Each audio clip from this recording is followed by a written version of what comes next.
The Rebus Sterling Prize for Britain's Best New Building will be announced next week. The shortlist includes a footbridge in the southwest of England, a boat museum in the Lake District and a university building in southwest London. Over the coming few days, we're going to look at each of the 6 buildings on the shortlist. Today, it's the Cambridge Central Mosque, which features geometric columns, timber trees, which form the structural support for the roof. When you enter this space, it feels very other and hopefully uplifting. I don't think as architects we can hope for anything more than that, really. My name is Julia Barfield. I'm one of the co-founders of Barks Barfield Architects, and we are the architects of the Cambridge Central Mosque.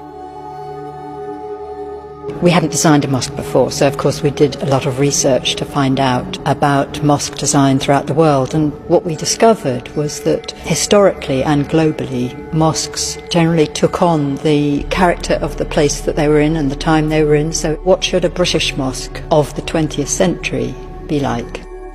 David, my partner, was the one who came up with this idea of the glade of trees and the garden of paradise. Trees in this glade of trees became these structural trees. This is an entirely timber structural building. Timber is beautiful, it's very sustainable, but also it's got that connection with nature, which is in Islam very important. That's also one of the kind of features of this place, is that you naturally somehow look up, which seems appropriate for a sacred space. It's a space that's used by the whole community, not just the Muslim community. The idea is that the mosque is not just a place for worship. It's so lovely to see. There's that sense of pride and ownership from not just Muslims in Cambridge, but also the wider community too. You're sort of met with this immediate calm and sense of peace, and it's something that visitors get to experience once or twice if they visit, but something I get to experience every day, so it's just phenomenal. We've kept the energy usage down as much as possible, as well as trying to address embodied carbon in the choice of materials. All the rainwater is captured. It's used to flush the toilets and also to help water the garden. In a sense, we were trying to kind of combine the English sacred architecture with Islamic traditions.